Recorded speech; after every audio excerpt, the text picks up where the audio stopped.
And there's Dr. Joe. Okay, so let's talk about riders returning from injuries. You and I were lucky enough to run into Cooper Webb at Loretta's. He's coming back from the thumb injury. So, what do we need to think about with that type of return? Well, finally, good news. We're usually talking about riders getting hurt and not racing. Now we're talking about someone coming back from an injury and coming back, and it's going to be great for the 450 class. So, yeah, you and I had a chance to catch up with Coop, and he gave us a lot more detail about his injury and his recovery. He did have a grade 3 injury of that UCL of the thumb. Technically, it's called a skier's injury, but I think you now coined the phrase motocross. That maybe we take that a step further, call it an SMX thumb. Yeah. But he is coming back. He's going to be back here for Unadilla.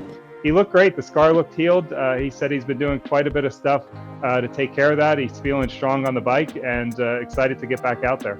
So this weekend for Cooper Webb, what I'm thinking about is in between motos. Is this going to be something where he's going to have to be icing that, thinking about it throughout the day? Or at this point of recovery, is he just going to be worried about the rest of it, getting cooled down and these things?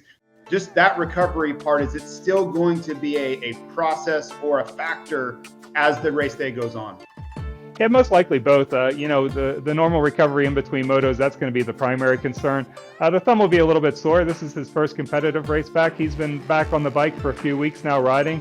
So a lot of the aches and pains have likely been sorted out. But anytime you have an injury, anytime you have a surgery, and these guys are pushing the limits of how quick you come back, it's likely going to be a little irritated and swollen. If I were him, even if it wasn't, I would throw some ice on it just in case, just as part of that recovery and preparation in between motos.